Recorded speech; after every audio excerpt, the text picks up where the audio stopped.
Quando tudo dá errado. O exemplo de Jó.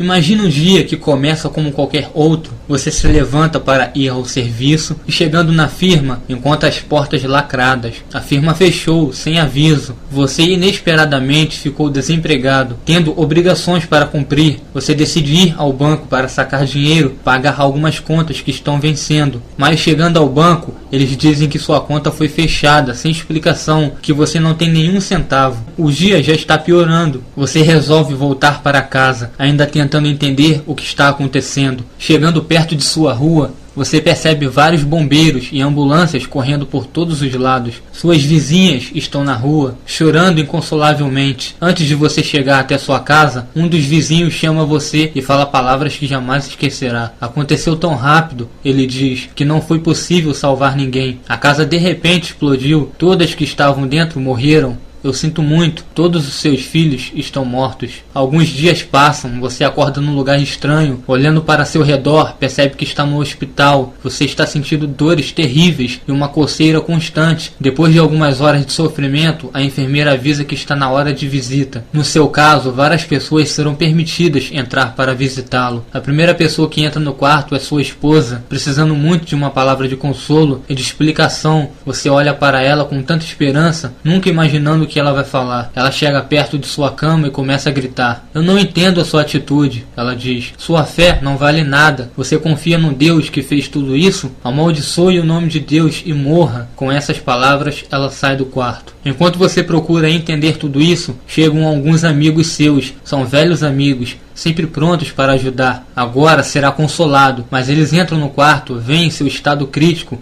e seu corpo desfigurado pela doença e não falam nada. Ficam com a boca aberta, olhando, mas não acreditam. Depois de um longo período de silêncio, um deles fala: você mereceu isso. Você deve ter feito alguma maldade muito grande e Deus está te castigando. Ele tirou todos os seus bens e matou seus filhos. Ele causou esta sua doença. Ele fez tudo isso porque você é mau. Você começa a discutir quando um dos outros concorda com o primeiro e depois outro também concorda com eles. Não adianta discutir. Para eles, você é um detestável pecador que deve sofrer mais ainda. De repente, algumas crianças passam no corredor. Você se anima porque crianças sempre trazem alegria e amor. Mas estas crianças param na porta, veem a feiura de seu rosto e corpo e saem correndo. Nunca vi nada tão feio, uma delas comenta. Tudo ficção? Jamais aconteceria uma coisa tão terrível. Modifiquei os detalhes para ajudar você, o leitor moderno, sentir na pele o que aconteceu na vida de Jó. O livro de Jó é possivelmente o primeiro livro bíblico escrito. Um homem fiel e abençoado por Deus perdeu, num dia só, todas as suas posses e todos os seus filhos. Logo depois foi atacado por uma terrível enfermidade. A própria esposa foi contra este homem de Deus e disse: amaldiçoa a Deus e morre, em Jó 2:9. Então sua mulher lhe disse: ainda retens a tua sinceridade? Amaldiçoa a Deus e morre. Os amigos o condenaram e discutiram com ele para provar a sua culpa. A maior parte do livro relata essas discussões, começando no capítulo 2, versículo 11 e continuando até 37, versículo 24. Todos os conhecidos dele, até as crianças, o desprezaram. Vejamos no capítulo 19, do 13 ao 19. Pois longe de mim há meus irmãos, e os que me conhecem como estranhos se apartaram de mim. Os meus parentes me deixaram, e os meus conhecidos se esqueceram de mim. Os meus domésticos e as minhas servas me reputaram como um estranho, e vim a ser um estrangeiro aos seus olhos. Chamei a meu criado, e ele não me respondeu. Cheguei a suplicar-lhe com a minha própria boca. O meu hálito se fez estranho à minha mulher, tanto que supliquei o interesse dos filhos do meu corpo. Até os pequeninos me desprezam. Levantando-me eu, fala contra mim. Todos os homens da minha confidência me abominam, e até os que eu amava se tornaram contra mim. O livro de Jó trata de um dos assuntos mais difíceis na experiência humana: como entender e lidar com o sofrimento. É um livro rico e cativante que todos os servos de Deus precisam estudar. Um dia, mais cedo ou mais tarde, ele será útil na sua vida. Neste artigo, vamos considerar algumas lições claras e importantes desse livro. Pessoas boas sofrem. Talvez o ponto principal do livro é o simples fato que pessoas fiéis a Deus ainda sofrem nesta vida. O primeiro versículo do livro já define, do ponto de vista de Deus. Veja também em Jó 1:8. E disse o Senhor a Satanás: observaste tu a meu meu servo Jó, porque ninguém há na terra semelhante a ele, homem íntegro e reto, temente a Deus e que se desvia do mal. Neste versículo se nota o caráter de Jó. Enquanto entendemos que o sofrimento entrou no mundo por causa do pecado, em Gênesis 3, do 16 ao 19, aprendemos em vários trechos bíblicos que a dor e a tristeza atinge as pessoas boas e dedicadas. Jó, um homem íntegro, sofreu imensamente. Paulo, um servo dedicado ao Senhor, sofreu muito mais do que a grande maioria dos ímpios, como em 2 Coríntios 11, do 23 ao 27. São ministros de Cristo? Falo como fora de mim. Eu, ainda mais, em trabalhos, muito mais, em açoites, mais do que eles, em prisões, muito mais, em perigo de morte, muitas vezes. Recebi dos judeus 5 quarentenas de açoites, menos um. 3 vezes fui açoitado com varas, uma vez fui apedrejado, 3 vezes sofri naufrágio, uma noite e um dia passei no abismo, em viagens muitas vezes, em perigos de rios, em perigos de salteadores, em perigos dos da minha nação, em perigos dos gentios, em perigos na cidade, em perigos no deserto, em perigos no mar e em perigos entre os falsos irmãos, em trabalhos e fadiga,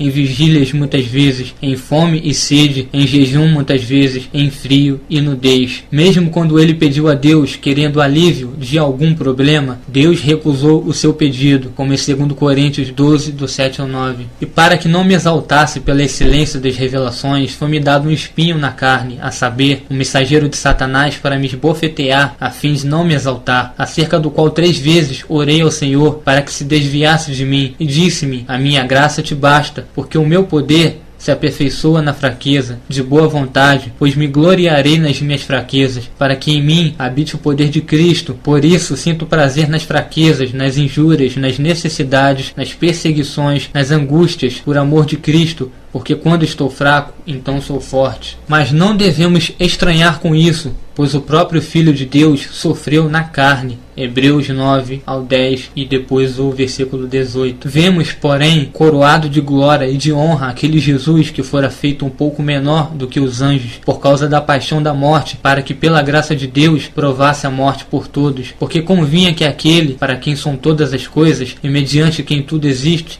trazendo muitos filhos à glória, consagrasse pelas aflições o príncipe da salvação deles, porque naquilo que ele mesmo, sendo tentado, padeceu, pode socorrer aos que são tentados. Os que servem a ele sofrem também. O diabo quer nos derrubar com o nosso sofrimento. O propósito de Satanás fica bem claro nos primeiros 2 capítulos de Jó. Ele viu o sofrimento como uma grande oportunidade para derrubar a fé dos servos de Deus. Ele aceitou o desafio de tentar destruir a fé de um dos homens mais idôneos do mundo. Depois ele foi tão ousado que desafiou o próprio Jesus, usando todas as tentações imagináveis para o vencer, como em Mateus 4, do 1 ao 11. Então foi conduzido Jesus pelo Espírito ao deserto para ser tentado pelo diabo, e tendo jejuado 40 dias e 40 noites, depois teve fome, e chegando-se a ele, o tentador disse: se tu és o Filho de Deus, manda que estas pedras se tornem pães. Ele, porém, respondendo, disse: está escrito, nem só de pão viverá o homem, mas de toda a palavra que sai da boca de Deus. Então o diabo transportou-o à cidade santa e colocou-o sobre o pináculo do templo, e disse-lhe: se tu és o Filho de Deus, lança-te de aqui abaixo, porque está escrito que aos seus anjos dará ordens a teu respeito, tomar-te-ão nas mãos, para que nunca tropeces em alguma pedra. Disse-lhe Jesus: também está escrito, não tentarás o Senhor teu Deus. Novamente o transportou o diabo a um monte muito alto, e mostrou-lhe todos os reinos do mundo e a glória deles, e disse-lhe: tudo isto te darei, se prostrado me adorares. Então disse-lhe Jesus: vai-te, Satanás, porque está escrito, ao Senhor teu Deus adorarás, e só a ele servirás. Então o diabo o deixou, e eis que chegaram os anjos e o serviam. O diabo entende muito sobre a natureza humana. Ele sabe que pessoas que servem a Deus fielmente, quando tudo vai bem na vida, podem ser tentadas por meio de alguma calamidade pessoal, problemas financeiros, a morte de um ente querido, alguma doença grave. Tais sofrimentos na vida são frequentemente mente o motivo de abandonar a Cristo. Enquanto a mulher de Jó não prevaleceu na vida do próprio marido, o conselho dela, em Jó 2:9, que diz: então sua mulher lhe disse, ainda retens a tua sinceridade? Amaldiçoa a Deus e morre. Isso ainda vem derrubando a fé de muitas outras pessoas que enfrentam dificuldades na vida. Jó não sabia a fonte de seu sofrimento. Capítulos 1 e 2 contam a história para nós, mas ele não sabia de tudo que estava acontecendo entre Deus e Satanás. Às vezes, nós não temos noção da fonte das nossas dificuldades, mas podemos ter certeza que o diabo está torcendo para que tropecemos e afastemos de Deus. Amigos nem sempre ajudam.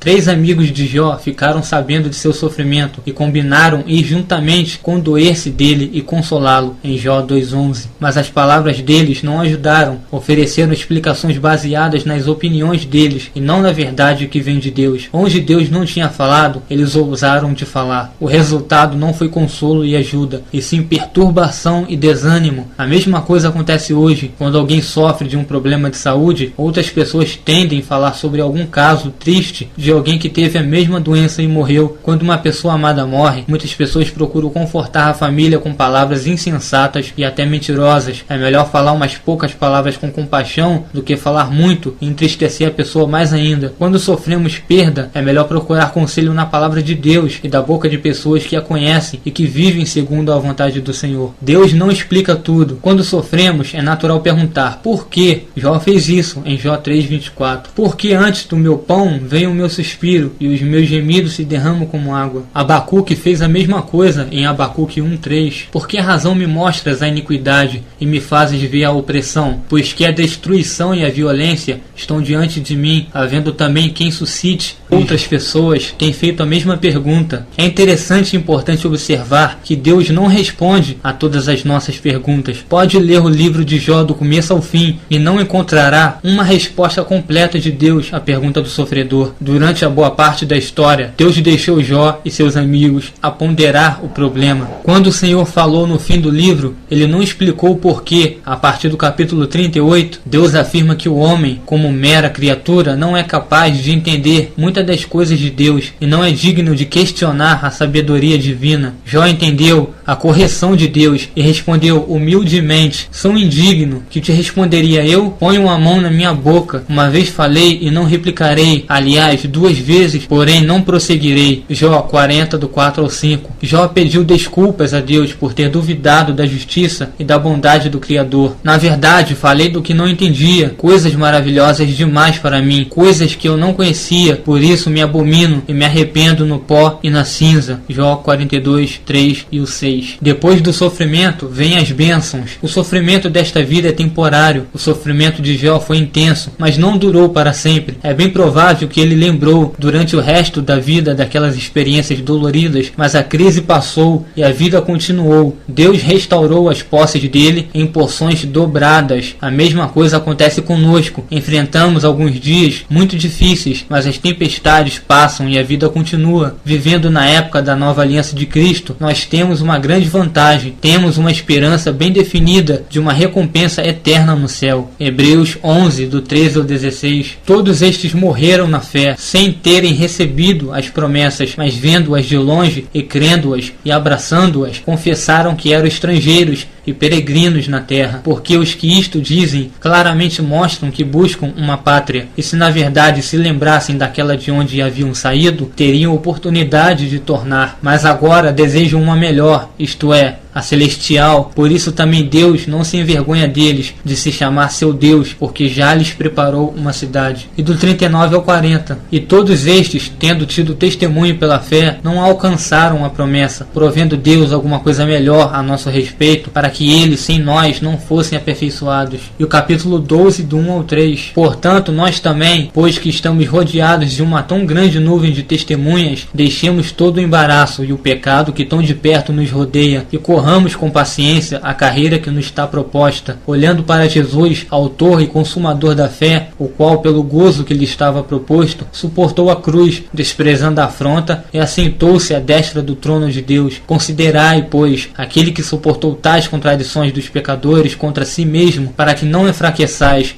desfalecendo em vossos ânimos. E o capítulo 13, versículo 14. Porque não temos aqui cidade permanente, mas buscamos a futura. Qualquer sofrimento é pequeno quando colocamos no contexto da eternidade, fiéis no sofrimento. Nós vamos sofrer nesta vida. Pessoas que dizem que os filhos de Deus não sofrem são falsos mestres, que ou não conhecem ou não aceitam a palavra do Senhor. Jó perdeu tudo. Jeremias foi preso. João Batista foi decapitado. Jesus foi crucificado. Estevão foi apedrejado. Paulo sofreu naufrágio e prisões. Você também vai sofrer. Às vezes as provações vêm como disciplina de Deus, como Hebreus 12, do 6 ao 13. Porque o Senhor corrige o que ama e açoita a qualquer que recebe por filho, que suportais a correção. Deus vos trata como filhos, porque que filho há a quem o Pai não corrija? Mas se estáis sem disciplina, da qual todos são feitos participantes, sois então bastardos e não filhos. Além do que, tivemos nossos pais segundo a carne, para nos corrigirem, e nós os reverenciamos. Não nos sujeitaremos muito mais ao Pai dos Espíritos,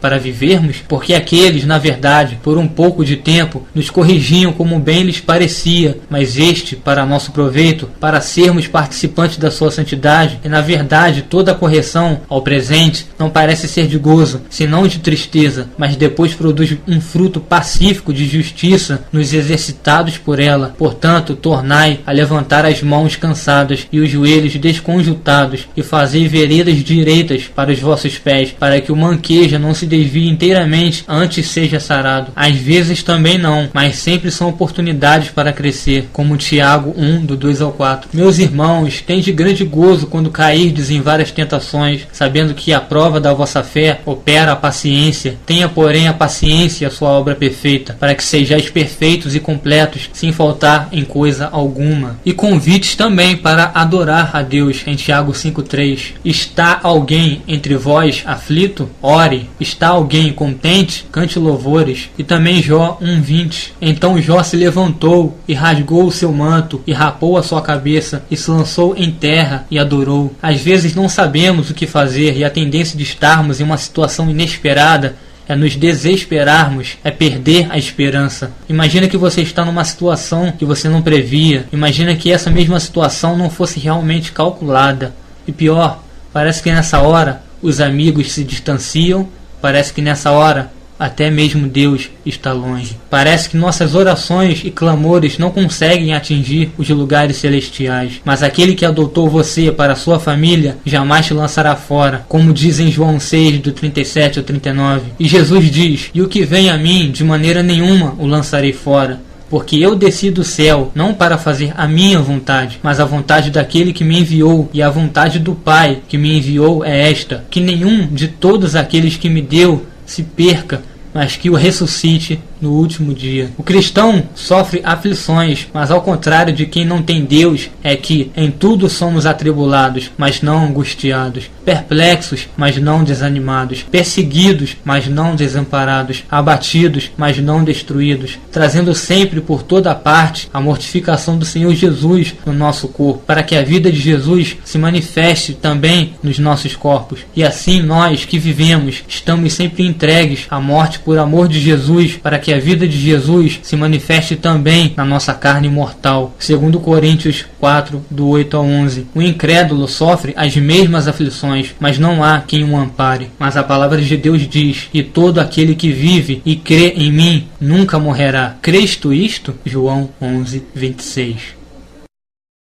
Ela com tanta esperança, nunca imaginando o que ela vai falar. Ela chega perto de sua cama e começa a gritar: eu não entendo a sua atitude. Ela diz: sua fé não vale nada. Você confia no Deus que fez tudo isso? Amaldiçoe o nome de Deus e morra. Com essas palavras, ela sai do quarto. Enquanto você procura entender tudo isso, chegam alguns amigos seus. São velhos amigos, sempre prontos para ajudar. Agora será consolado, mas eles entram no quarto, veem seu estado crítico e seu corpo desfigurado pela doença e não falam nada. Ficam com a boca aberta, olhando, mas não acreditam. Depois de um longo período de silêncio, um deles fala: você mereceu isso. Você deve ter feito alguma maldade muito grande e Deus está te castigando. Ele tirou todos os seus bens e matou seus filhos. Ele causou esta sua doença. Ele fez tudo isso porque você é mau. Você começa a discutir quando um dos outros concorda com o primeiro e depois outro também concorda com eles. Não adianta discutir. Para eles você é um detestável pecador que deve sofrer mais ainda. De repente explodiu. Todas que estavam dentro morreram.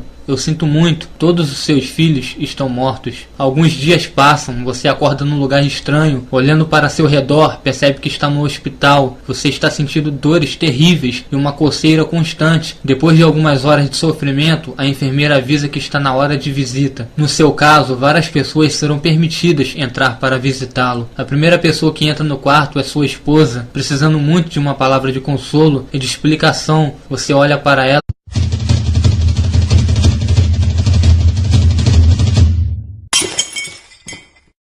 Quando tudo dá errado. O exemplo de Jó. Imagina um dia que começa como qualquer outro. Você se levanta para ir ao serviço e, chegando na firma, encontra as portas lacradas. A firma fechou, sem aviso. Você inesperadamente ficou desempregado, tendo obrigações para cumprir. Você decide ir ao banco para sacar dinheiro, pagar algumas contas que estão vencendo. Mas chegando ao banco, eles dizem que sua conta foi fechada, sem explicação, que você não tem nenhum centavo. O dia já está piorando. Você resolve voltar para casa, ainda tentando entender o que está acontecendo. Chegando perto de sua rua, você percebe vários bombeiros e ambulâncias correndo por todos os lados. Suas vizinhas estão na rua, chorando inconsolavelmente. Antes de você chegar até sua casa, um dos vizinhos chama você e fala palavras que jamais esquecerá. Aconteceu tão rápido, ele diz, que não foi possível salvar ninguém. A casa